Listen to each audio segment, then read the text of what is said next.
Muy bien. Esta llamada como temática, la pregunta: ¿cómo introducir al alumno a la filosofía?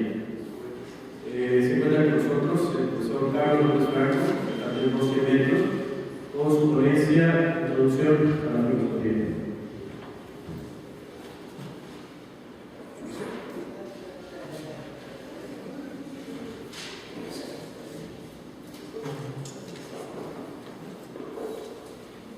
Primero, buenas tardes.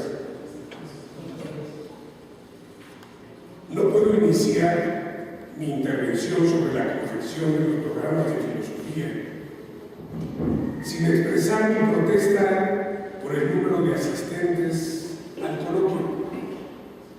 Es vergonzoso, es revelador del estado que va a la práctica de la filosofía en el colegio de bachilleres, de la que todos somos responsables, unos más, otros menos.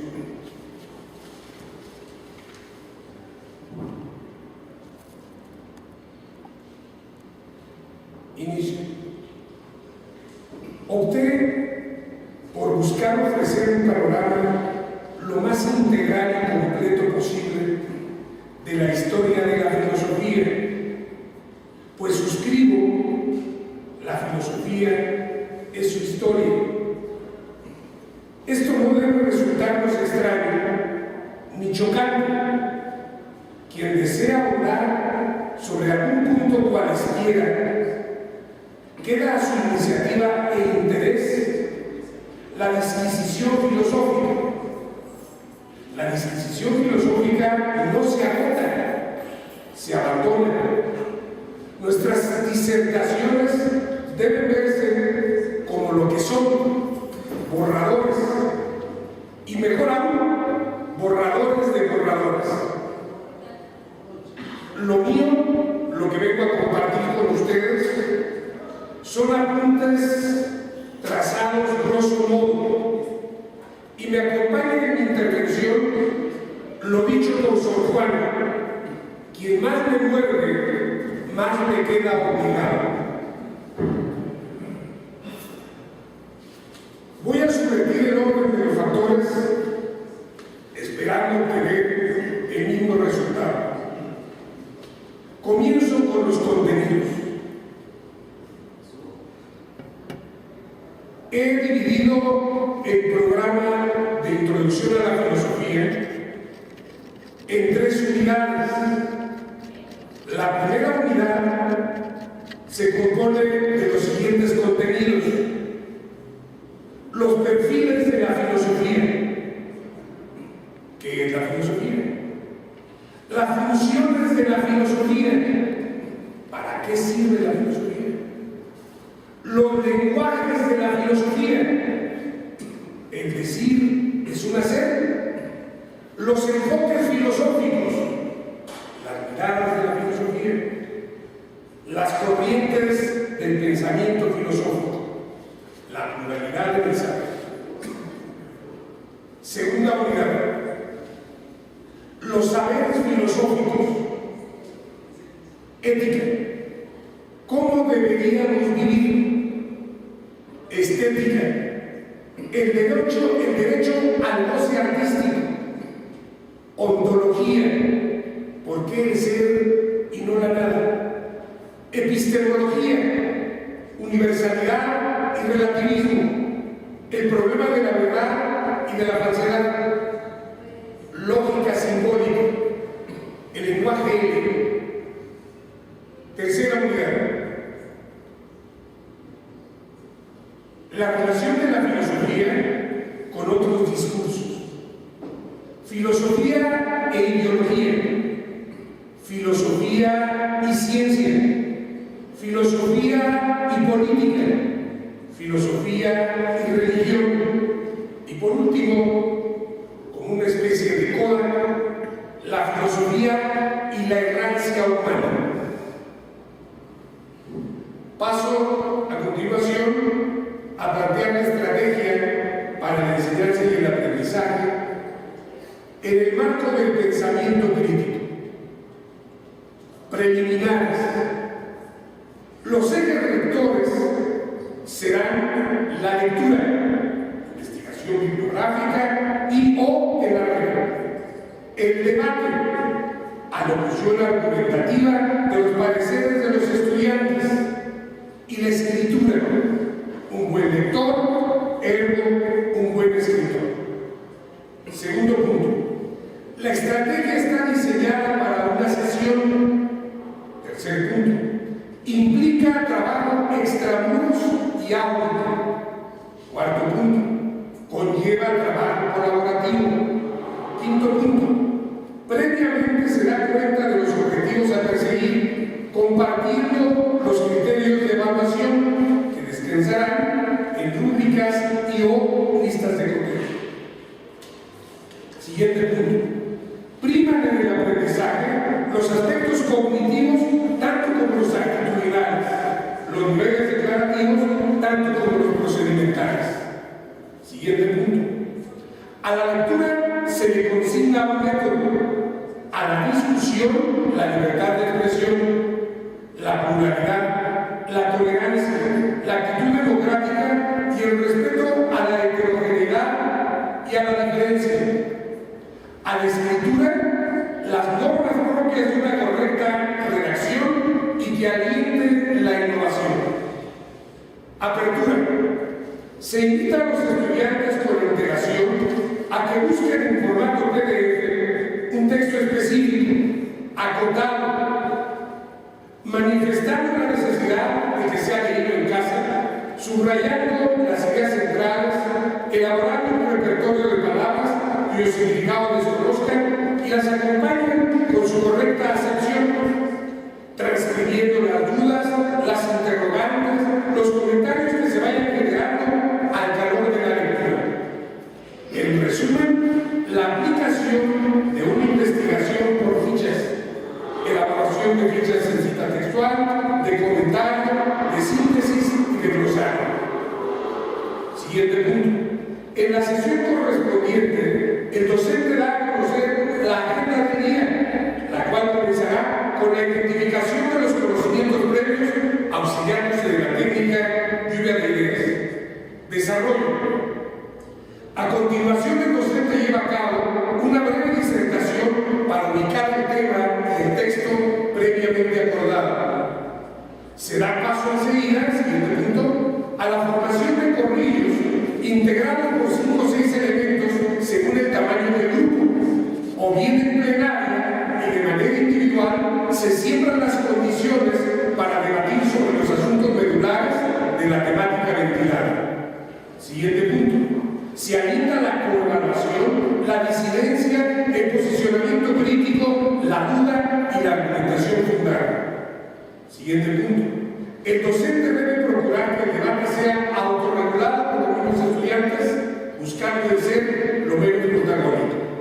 Siguiente punto. El pero ha de prestar especial atención al hecho de que los alumnos vinculen el conocimiento con su experiencia personal y comunitaria, es decir, que lo problematizan. Si fuera el caso, que el propio docente modele dicha problematización. Cierre. Si el tiempo lo permite, el docente de manera breve llevará a cabo una especie de integración de aquellos elementos de juicio que a su parecer hayan sido los más significativos, así como subrayará aspectos actitudinales puestos de manifiesto por parte de los alumnos durante el debate.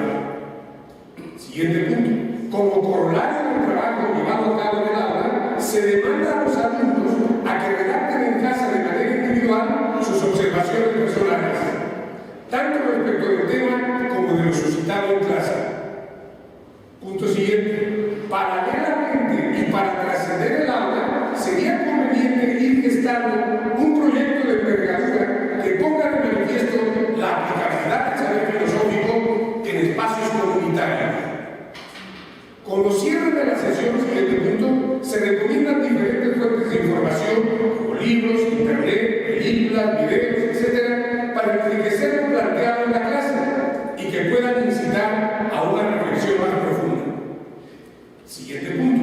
Ya como punto final, se le proporciona la dirección web de un blog o página de Facebook que tiene como objetivo continuar el debate por otros medios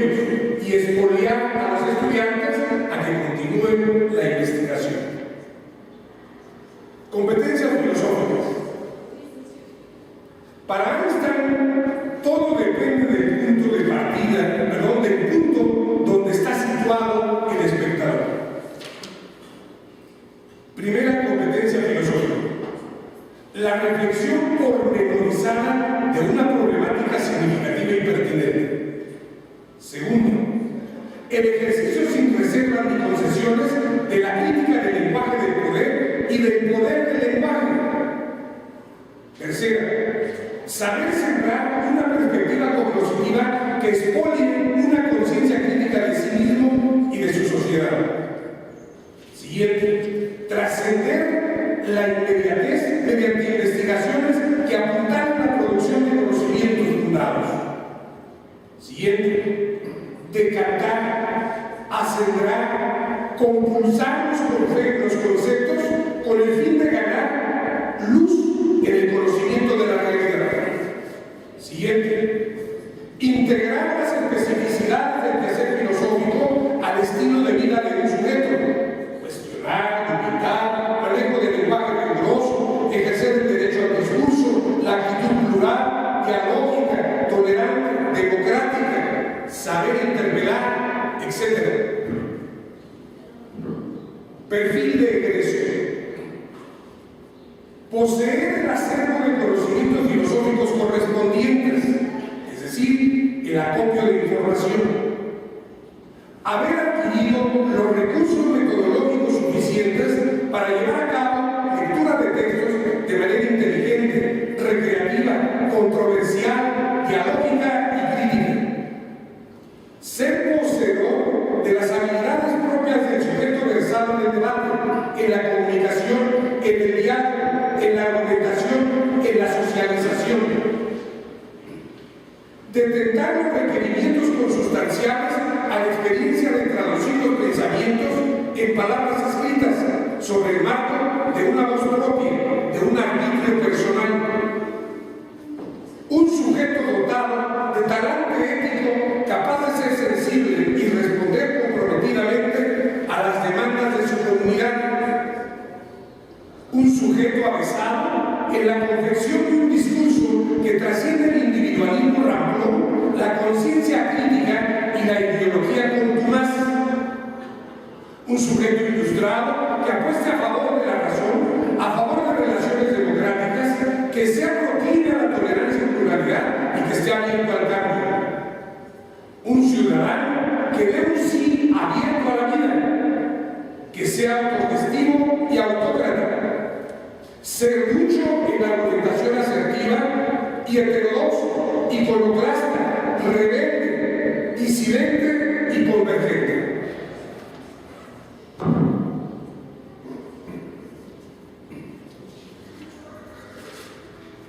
Lugar de la filosofía en el marco curricular. Exigir la paridad o equidad de nuestra asignatura de cara al resto de las más materias. Cambio de estatus en el marco curricular. Reivindicación o rescate de la asignación e iniciación artística. Apertura de materias funcionales en filosofía. Definir el campo propio de la materia cultura mexicana.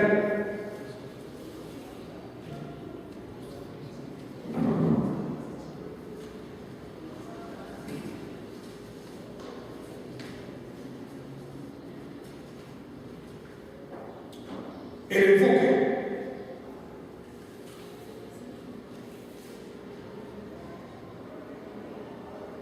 De lo que se trata es, en el fondo, de delinear qué idea preside en el currículo de filosofía del Colegio de Bachilleres respecto de la función de la filosofía y del quehacer filosófico. Pero la razón central y el acicate que me empeña a llevar a cabo tal búsqueda es una realidad que no debe ser escamoteada ni disfrazada.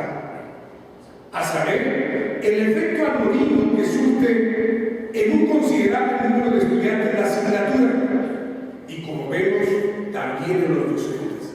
Esta es una prueba fehaciente. No hay vocación filosófica. Hay, sí, el ejercicio de un oficio, de una charla, de un trabajo. El efecto algoritmo que surge en un considerable número de estudiantes de la asignatura. El bajo aprovechamiento de los alumnos reflejados en la práctica y en las evaluaciones. La trivialidad inquietante que genera en su educación y en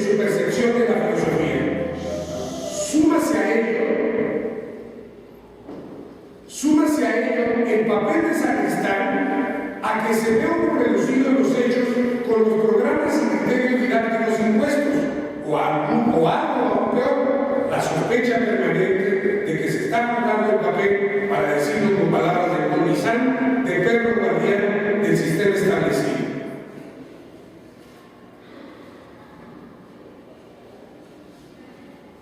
Lograr que la filosofía impacte provechosamente al estudiante, que responda a su problemática, que no termine haciéndose eco de las palabras de Cioran. Cito: me aparté de la filosofía en el momento en el que se me hizo imposible descubrir en Kant ninguna debilidad humana, ningún acento de verdadera tristeza, ni en Kant ni en ninguno de los demás filósofos.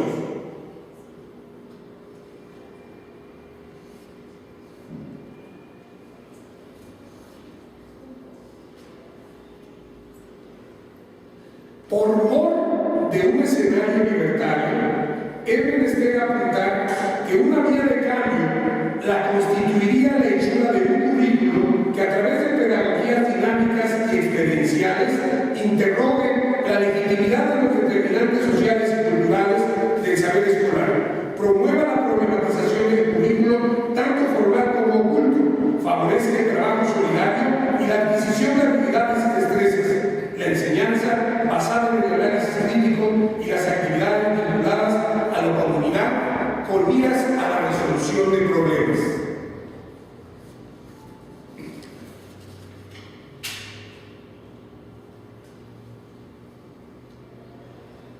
La palabra filosofía concita divergencias, no unidad de criterios. No puede ofrecerse de ella un sentido con carácter universal. Quizás es a ella a que mejor le vengan las palabras de Nietzsche. Tan solo puede definirse aquello que carece de historia. En filosofía nada se sustrae a la discusión, ella misma no es excepción. La reflexión filosófica a la que se le atribuye una función crítica desde los presocráticos se ha entendido y entiende todavía como un camino hacia la verdad en forma de destrucción del error. A guisa de ejemplo, podemos señalar la alegoría de la caverna platónica y la duda metódica cartesiana. Bien, después viene una disertación sobre el currículo, que esa prefiero proponer. Bien, sería todo.